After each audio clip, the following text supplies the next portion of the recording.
Shalom, bien-aimés dans le Seigneur. Moi, c'est votre frère, évangéliste Paul Luango. Bonjour chez vous, bonsoir, ça dépend du coin du monde dans lequel vous êtes en train de nous suivre.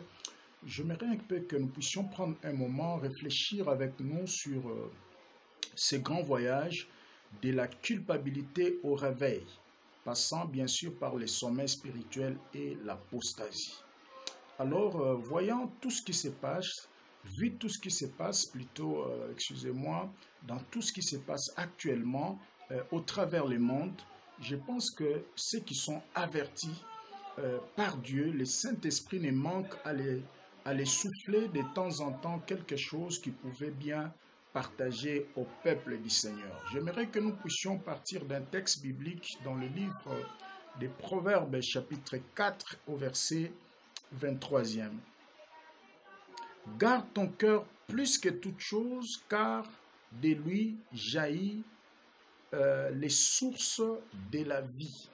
Garde ton cœur plus que toute chose, car de là jaillit des sources de la vie.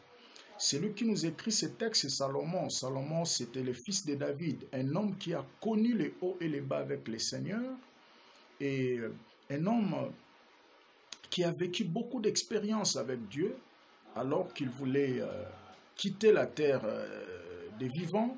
Il a plu à Dieu de souffler en son cœur, de pouvoir nous écrire ses expériences en termes de pensée aux générations futures. Parce que il y a des hommes et des femmes que Dieu élève comme des étoiles avec des buts précis pour pouvoir servir de leur vie en termes de leçons pour enseigner des générations futures. Cet homme, à la fin de sa vie, va dire ce qui est à garder pour un homme, c'est pas d'abord ses comptes en banque, c'est pas d'abord ses avoirs, bien que toutes ces choses sont bel et bien bonnes, c'est pas ses maisons ou ses voitures, que sais-je encore, mais la chose que l'homme doit garder, c'est d'abord son cœur. Et dans la Bible, lorsqu'on parle du cœur, nous voyons l'âme. Et l'homme a trois parties. Nous voyons le cœur, l'âme et l'esprit. Nous voyons le corps, l'âme et l'esprit. Et c'est dans l'esprit de l'homme qu'il entre en contact avec Dieu. Et dans l'âme que nous ressentons la volonté, la décision, toutes sortes de ressentiments, même la personnalité. Vous voyez? Et c'est dans le corps que nous entrons en contact avec le monde physique. Mais si vous essayez un peu de regarder à fond, vous allez vous rendre compte que l'homme a en réalité deux parties. Il y a la partie visible que nous voyons le corps, il y a aussi la partie spirituelle dans laquelle on voit l'âme et l'esprit. Alors, si vous essayez un peu de balancer, vous allez vous rendre compte que la partie spirituelle pèse de plus.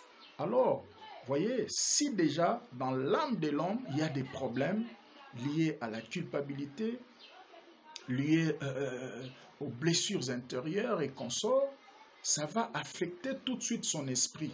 L'esprit sera alourdi et par conséquent, l'esprit n'aura plus la capacité de coopérer avec le Saint-Esprit et l'homme sera déconnecté. Voyez-vous? Voilà pourquoi il ne suffit pas seulement de voir les sommets spirituels, il ne suffit pas seulement de voir un homme ou une femme, soit une église, et tomber dans les sommets spirituels, mais il faut aller plus loin, chercher à savoir qu'est-ce qui a fait que ces gens-là, cette famille, cette église, cette nation ou cet homme tombent dans les sommets spirituels. Il ne suffit pas seulement de constater l'apostasie, l'homme se déconnecte de Dieu et rejette la Bible, rejette la foi chrétienne, mais il faut voir au préalable qu'est-ce qui a causé, qu'est-ce qui a été à la base de tout ça. Voilà pourquoi nous voulons partir de la culpabilité. Et la culpabilité, c'est quoi la culpabilité? La culpabilité, c'est un ressentiment intérieur d'auto-jugement, d'auto-condamnation personnelle. C'est une attitude de perte de confiance. Vous voyez? Une attitude de sous-estime de soi.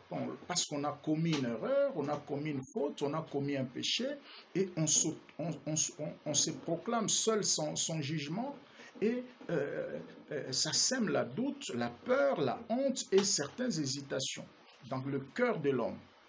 Voyez? Parce qu'un homme culpabilisé va manifester un certain nombre de hontes. Un homme culpabilisé va manifester des doutes, même l'hésitation. Au fait, la culpabilité, c'est ces géants-là qui résident en nous, mais qui travaillent contre nous. Il affaiblit notre esprit, il affaiblit nos capacités corporelles. Bref, il est là comme un élément absorbant pour absorber nos énergies intellectuelles, parce qu'un homme culpabilisé aura même des problèmes de réfléchir, de penser à des bonnes choses, voyez-vous. Un homme culpabilisé, c'est un homme aussi découragé, parce que la culpabilité peut affecter le corps, voyez. Et c'est ce que Salomon dit, garde ton cœur plus que toute chose. Vous voyez, Adam et Ève, aussitôt péché dans le jardin d'Éden, Dieu ne les a pas chassés aussitôt. Non, lisez la Bible. Dans un premier temps, ils se sont culpabilisés eux-mêmes, ont pris position de fuite. Voyez? Et la plupart des hommes et des femmes là qui fuient les lieux de culte, regardez-le bien, ce sont des hommes et des femmes culpabilisés. Parce que la culpabilité souvent, il nous vient souvent soit des messages entendus, soit des actes commis, mais aussi des opinions des autres. Quand les autres ne partagent pas les mêmes opinions que toi, ça peut créer en toi une certaine culpabilité pour avancer tes opinions. Alors, lorsque le cœur est déjà malade, c'est très très dangereux. Et le sommeil spirituel n'est pas trop loin, parce que ça vient tout de suite de la culpabilité. Quant à lui, le sommeil spirituel, c'est le retour graduel dans des choses qui n'ont plus Dieu comme centre, des choses qu'on avait abandonnées. Retenez bien ça, retour graduel, c'est un processus, parce que le sommeil n'a jamais été spontané. On commence par somnoler et enfin tomber dans les profonds sommeils. Même si vous lisez dans Matthieu chapitre 25 au verset 5, la Bible dit « Parce que l'époux tardait, toutes s'assoupir et s'endormir. » Assoupissement, c'est le léger sommeil. Voyez, ça commence toujours par un léger et finalement, on tombe profondément dans le sommeil. Et là, c'est très très dangereux. Et le sommeil, c'est un état d'oubli. Parce que quand on est en sommeil, la conscience ne fonctionne plus. Voyez, c'est un état aussi de retour volontaire, forcé ou influencé dans des choses que autrefois on avait abandonnées. On peut voir quelqu'un, un homme ou une femme, retourner dans des choses. Il peut être influencé par ses amis. Il peut être influencé aussi par des forces du mal, parce que la puissance de l'envoûtement peut aussi envoûter quelqu'un. L'ennemi peut travailler pour détourner l'homme de la voie de Dieu, comme nous avons vu dans le jardin d'Éden, et nous voyons le même exemple ici avec Paul à Thessalonique. La Bible dit que quelque chose s'est passé, et Paul, bien qu'étant à Corinthe, il a dit quelque chose là. Qu'est-ce qu'il a dit? Excusez-moi, Paul parlant plutôt, recommandant aux chrétiens de Corinthe, il a écrit quelque chose dans 2 Corinthiens 4, verset 1, il dit « Si l'évangile que nous prêchons est encore voilé, c'est pour les incrédules, dont le Dieu de ces siècles a aveuglé l'intelligence. » Il y a des hommes et des femmes dont le diable a aveuglé l'intelligence et ils ne peuvent plus exprimer leur point de vue au clair. Ils sont dans le sommeil spirituel. Vous voyez, les sommeils spirituels peuvent être forcés, peuvent être influencés, soit l'homme peut y aller dans sa propre volonté. Voyez-vous, c'est ici qu'avec Dieu, il ne suffit pas seulement de bien commencer. Voyez, il ne suffit pas seulement de bien commencer. C'est comme l'église d'Éphèse qui a connu un réveil terrible au 1er siècle. Quelques années après la Pentecôte, après le passage de l'apôtre Paul dans cette église, il y avait un réveil terrible. Lui-même est resté dans cette église pendant 3 ans. Et il a placé momentanément son quartier général missionnaire là-bas. C'est là que nous voyons le ministère de l'apôtre Paul s'exposer, s'exploser même. Parce que c'est là qu'il démontre sa théologie, c'est là qu'il démontre son aspect de prédicateur, son aspect de formateur, de leader. Parce que c'est à Éphèse qu'il a eu à faire même des rencontres avec des disciples tels qu'Épaphras. C'est là qu'Épaphras sera converti et il sera envoyé pour fonder l'église des Colosses. Vous voyez? C'est à Éphèse que l'apôtre Paul démontre même son aspect, sa casquette d'un écrivain et d'un serviteur fidèle à Jésus-Christ. C'est à Corinthe qu'il va écrire 4 lettres aux églises. 2 lettres aux Corinthiens, une lettre aux Romains et une autre lettre aux Galates. Cette église où Jean même de l'Apocalypse y est passé. Et tu verras même dans ses écrits, Jean est en train de faire des éloges de cette église de Corinthe, d'Éphèse. C'était une église qui était en quelque sorte charnière entre le Proche-Orient et l'Europe, parce que l'Asie de la Bible, ce n'est pas l'Asie que nous connaissons, c'était l'Europe, voyez-vous. C'était une église qui a facilité les réveils en Europe et dans tout le Proche-Orient, voyez. Mais nous voyons plus tard, Jean est en train d'écrire dans son livre d'Apocalypse, dans Apocalypse chapitre 2, parlant de l'église d'Éphèse, il dit « Je connais tes œuvres, je connais tes œuvres. Mais ce que j'ai contre toi, c'est que tu as abandonné ton premier amour. » Vous voyez, l'Église continuait à aimer le Seigneur, mais pas comme auparavant. C'est-à-dire que l'intensité de l'amour a un peu diminué. Plusieurs sont comme ça. Vous voyez, au départ, il aimait le Seigneur de tout son cœur, mais actuellement, il continue à aimer, mais pas comme auparavant. Son cœur n'est plus tout entier à l'Éternel. Parlant même de Jéroboam, dans 1 Roi chapitre 15, au verset 3, la Bible dit « Son cœur n'était plus tout entier à l'Éternel, comme a été son père David. » Ça, c'est Jéroboam. Voyez-vous? À un certain moment, lorsqu'on commence à tomber dans les sommets spirituels, le cœur devient partagé. Tantôt on obéit, tantôt on n'obéit pas. Et là, on est comme un apparat, un hypocrite. On peut être dans la présence de Dieu, mais on n'y est pas là, voyez. Et concernant les sommets spirituels, nul n'est à l'abri du sommet spirituel. Ça peut arriver à tout le monde. Ça peut arriver à un pasteur, ça peut arriver à quelques responsables de l'église et des départements au sein de l'église. Ça peut arriver à toute une église, à toute une communauté. Peut tomber dans les sommets spirituels. Ça peut arriver à une ville, à toute une nation, voyez. Ça peut tomber dans le sommeil spirituel, comme actuellement, la Bible dit, une partie d'Israël est tombée dans l'endurcissement, dans le sommeil, jusqu'à ce que la totalité des païens soit entrée. Voyez? Et le danger dans le sommeil spirituel, c'est que souvent, on n'y s'y rend pas compte. Voyez? Souvent, on pense qu'on est normal et pourtant, on est déjà dedans. Et le plus grand danger dans le sommeil spirituel aussi, c'est quoi? C'est qu'on pense avoir les mêmes aptitudes qu'on avait avant et pourtant, nous sommes déjà dans le sommeil spirituel. Vous vous rappellerez de Samson dans Juge chapitre 6 à partir du verset 20. La Bible dit, aussitôt qu'on l'a rasé, il s'est levé encore quand les Philistins sont venus. Il dit, je vais invoquer l'Éternel comme les autres fois. Or, il était déjà dans le sommeil spirituel. Et la Bible dit, on l'a arrêté, on l'a confiné, finalement, on l'a crevé les yeux. Voyez-vous? Alors, dans la culpabilité, on est hypocrite. On est dans les apparats. Tandis que dans les sommets spirituels, on est déconnecté du centre. Vous voyez? On est déconnecté de tout ce qui a Dieu comme centre et on commence à vivre dans les apparats. Et là, c'est compliqué. Voyez-vous? On peut fréquenter encore les lieux de culte, mais on est déconnecté parce qu'on est dans les sommets spirituels. Alors, plus que l'époux tardé, tous, la Bible dit, toutes sommeillèrent et s'endormir profondément. Vous voyez, le sommeil spirituel n'est pas un phénomène, n'est pas spontané, ça vient doucement, lentement et sûrement. Et à l'heure actuelle, avec tout ce que nous voyons, tout ce que l'ennemi poursuit, c'est quoi? Derrière tout ce que nous vivons, c'est quoi? C'est endormir davantage l'Église, voyez-vous? Et après le sommeil spirituel, troisième étape, c'est l'abandon de la foi. Là, on rejette, on s'écarte. Parce que dans la culpabilité, on a des réserves. Dans les sommets spirituels, on est déconnecté, mais on est encore dans les apparences. Mais dans l'abandon, là, on rejette, on s'écarte. de la foi.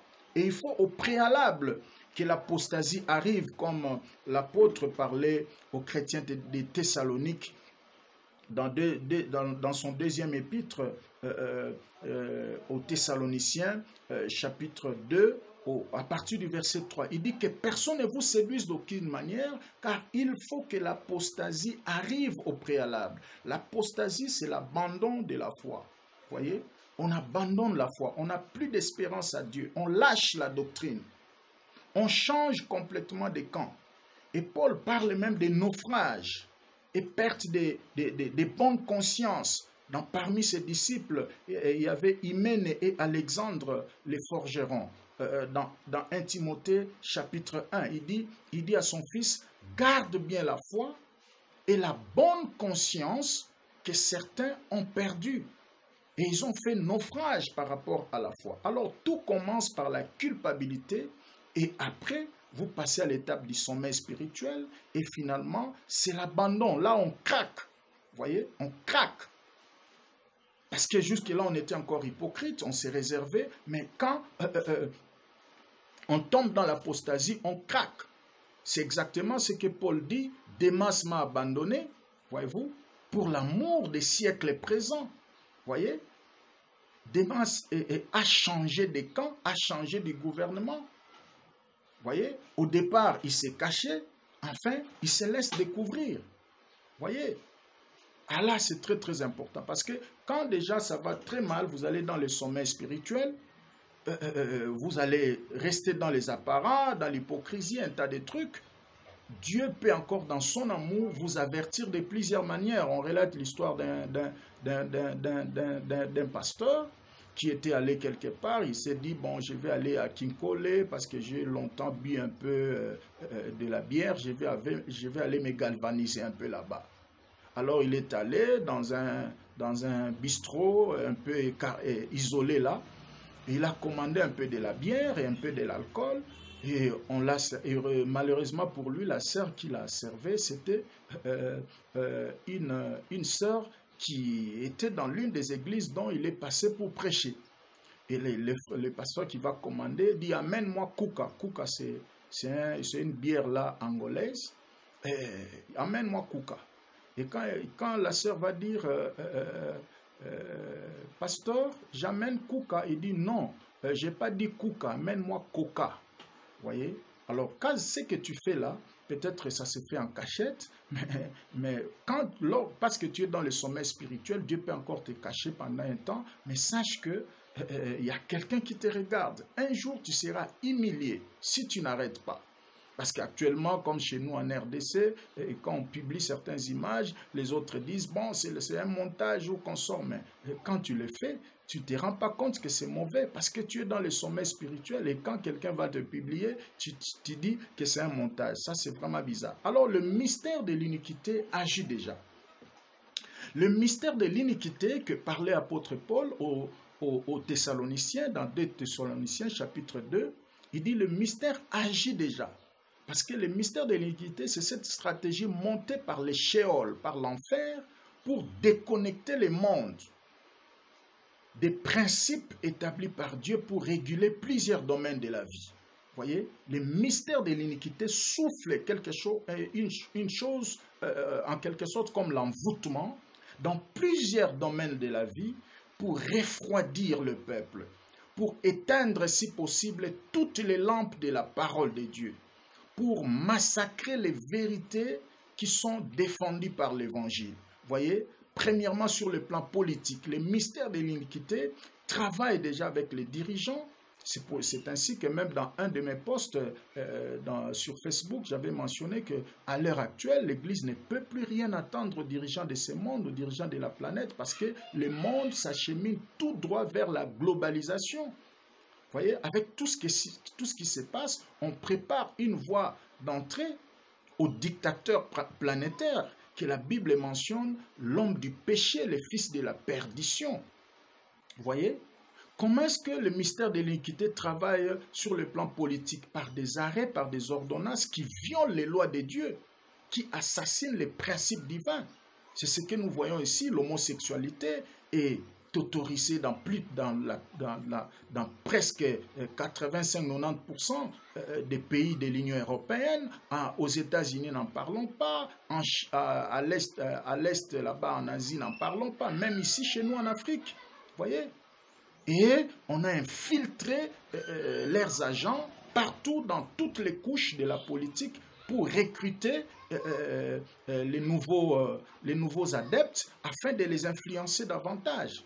Et sur le plan religieux, il y a un retour progressif dans les choses que nous avons combattues, dans des choses que nous avons réfutées hier.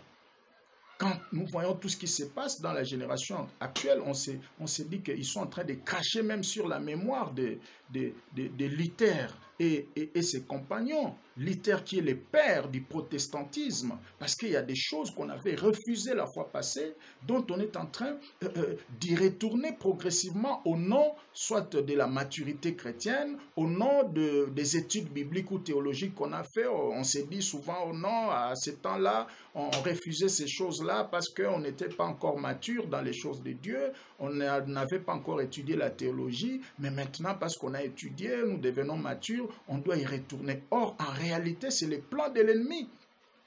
Parce que sur le plan religieux, le but de l'ennemi, c'est de créer l'écuménisme, rassembler toutes les religions et former une seule église. Et les bases sont déjà là, voyez-vous.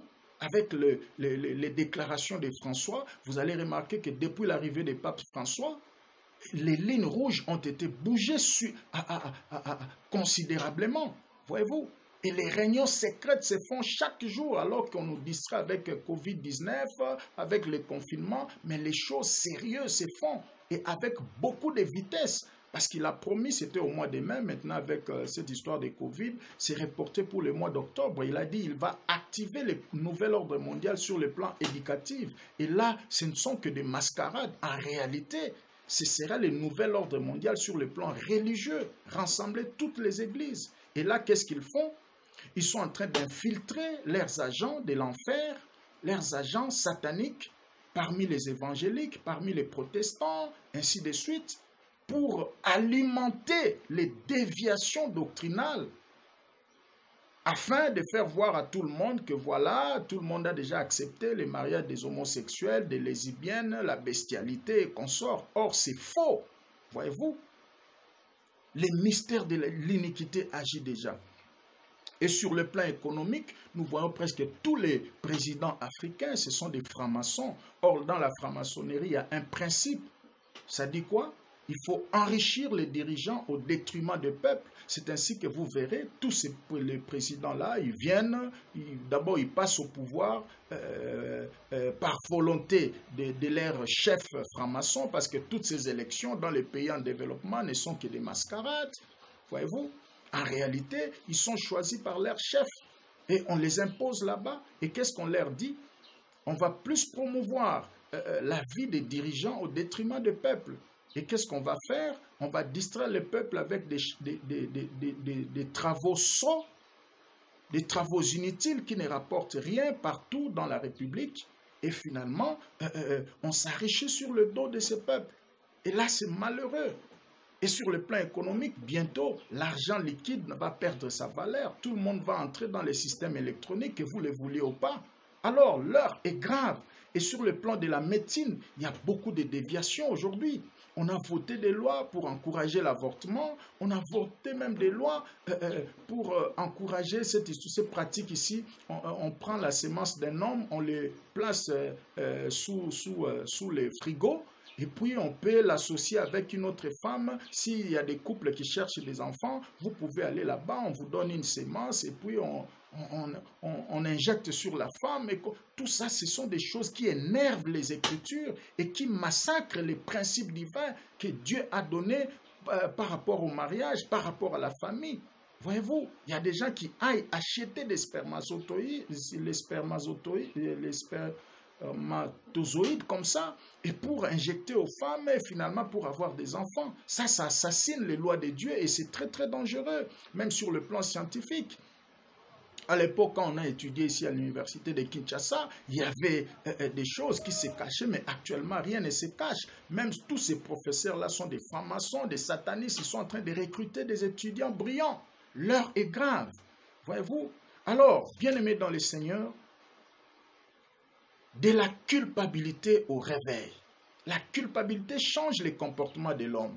Elle fabrique le chaos debout. Tu verras quelqu'un bien habillé, en costume, en veste, en cravate, parfumé, en robe ou en paille, si c'était une fille, une femme. Mais en réalité, il n'y a plus rien en lui. Voyez-vous, ce n'est qu'une caisse de résonance. Voyez, et les sommets spirituels tuent à petit feu. Et l'apostasie va maintenant te pousser à t'écarter. Parce que dans la culpabilité et dans les sommets spirituels, on est encore là dans les apparents comme un hypocrite, mais quand on tombe dans l'apostasie, d'office on s'écarte. C'est ce que l'apôtre Paul a dit, Démas m'a abandonné pour l'amour de ces siècles.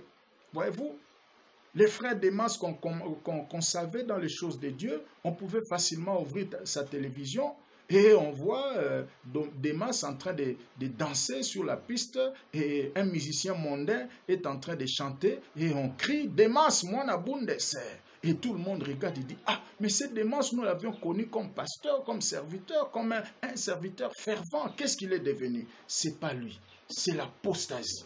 Alors, bien-aimés dans le Seigneur, après ces confinements, attendons-nous à un vent terrible de l'apostasie qui se prépare déjà.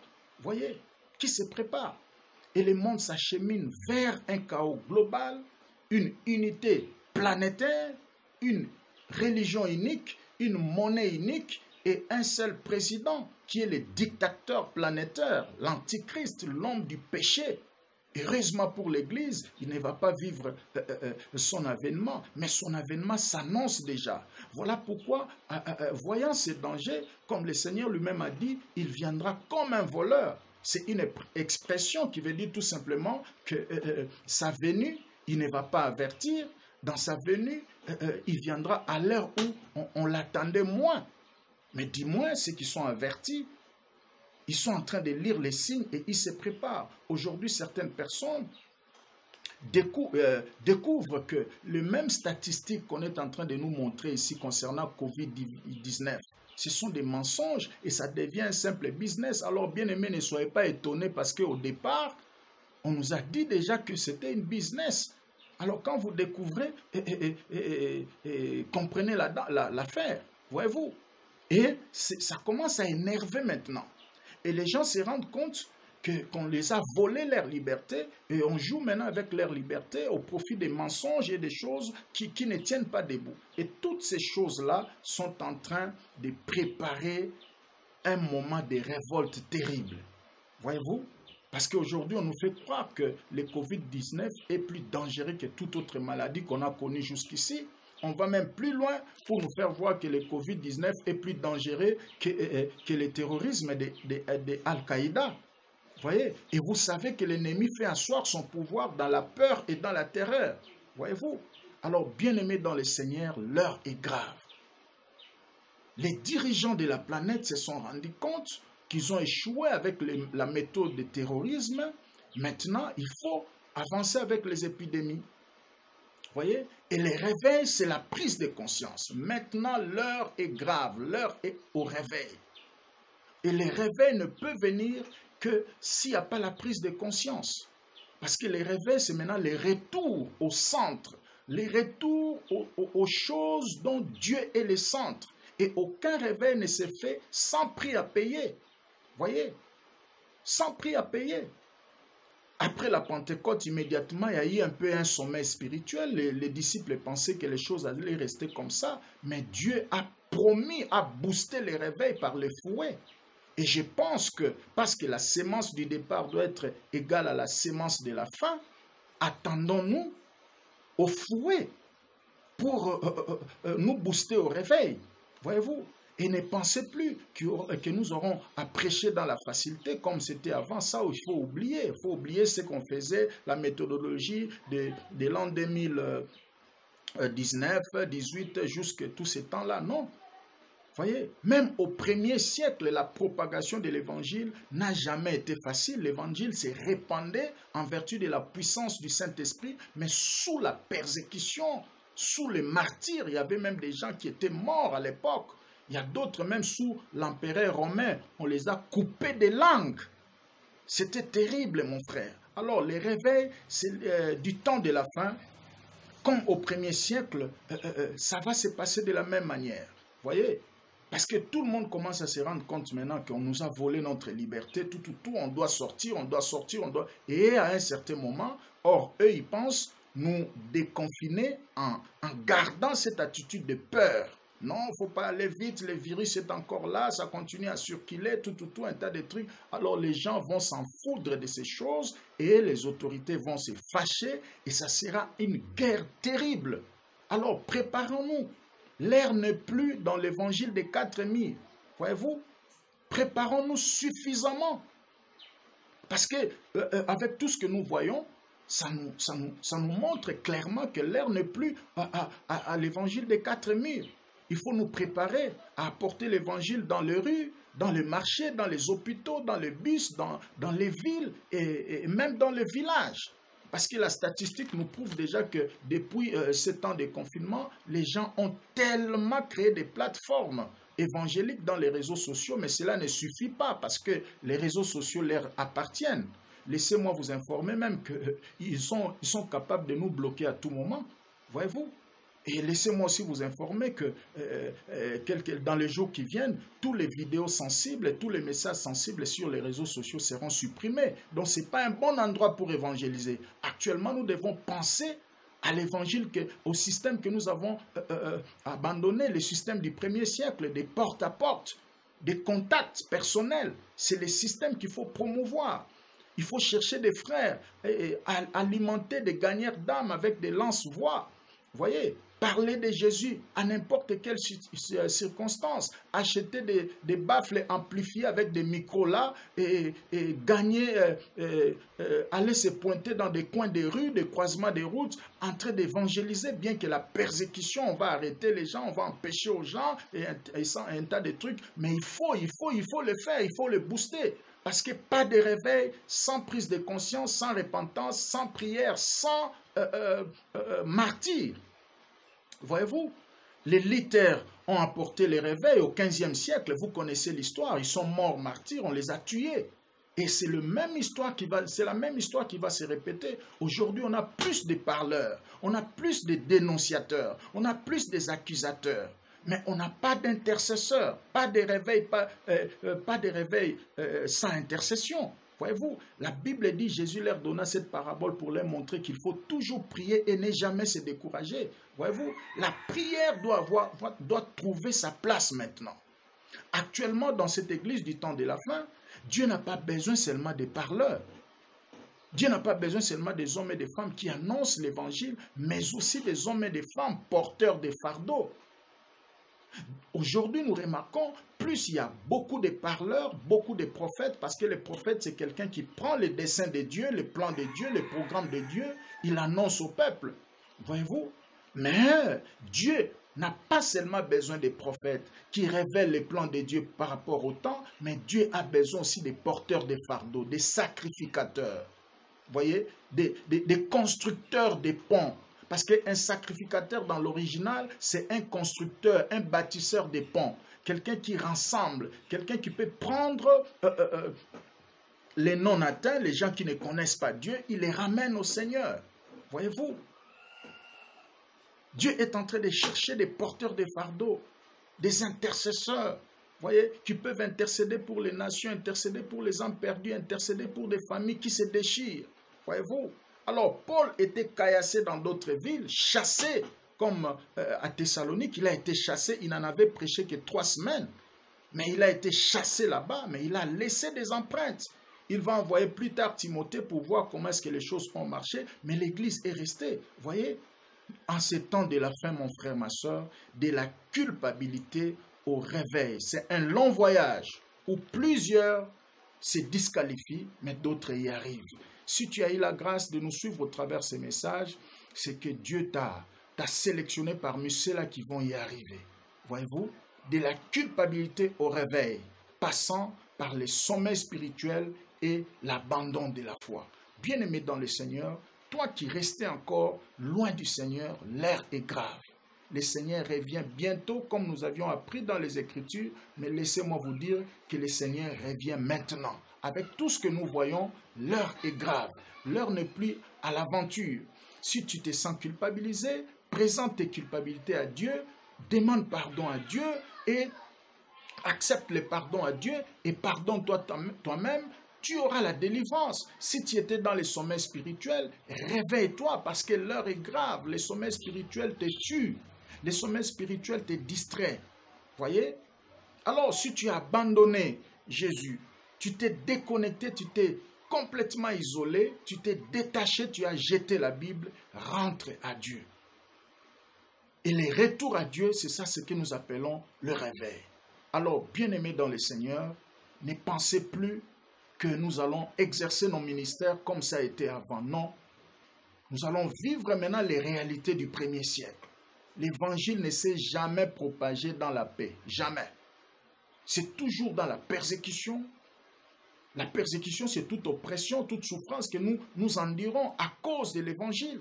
Voyez, attendons-nous à ça. Parce que tout le monde commence à se rendre compte maintenant que nos dirigeants sont en train de nous voler notre liberté. Alors, il faut forcer la liberté. Et quand nous chercherons à forcer la liberté, ça serait le début de la persécution. Et ça va continuer comme ça jusqu'à l'enlèvement de l'Église. Voyez, les réveils dont nous entendons, vous et moi, ça ne viendra pas comme un plateau, un repas sur un plateau d'or. Non, ça viendra sous les persécutions. Et nous devons être prêts, nous devons nous armer des nerfs de fer, comme disait l'apôtre Paul à son fils Timothée, il dit « Souffre avec moi comme un bon soldat de Jésus-Christ ». Mon frère, ma soeur, est-ce que ton cœur est encore à l'Éternel? La Bible dit Jéroboam a bien commencé, mais quelque temps après, son cœur n'était plus tout entier à l'Éternel. Reviens à Dieu. Est-ce que ton cœur est encore tout entier à l'Éternel? Parce qu'en Israël, quand un enfant commence à parler, on commençait déjà à lui faire répéter « Tu aimeras l'Éternel, ton Dieu, de tout ton corps, de toute ton âme et de tout ton esprit. » Donc on imprimait, on inculquait cela dans leur esprit et dans leur âme. Et ça restait comme tel. Mais cet enfant de Jéroboam, malheureusement, son cœur n'était plus tout entier à l'Éternel. Voyez, les cœurs continuaient à aimer le Seigneur, mais pas comme auparavant.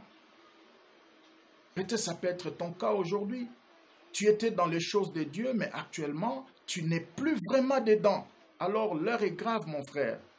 Le Seigneur revient bientôt. L'enfer n'a pas été créé pour toi, c'est pour le diable et ses anges déchus.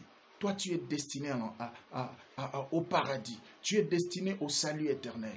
Reviens à Dieu et il reviendra à toi. Alors tu peux me suivre après cette prière. Seigneur Jésus, je t'ouvre mon cœur, je reviens à toi de tout mon corps, de toute mon âme et de tout mon esprit.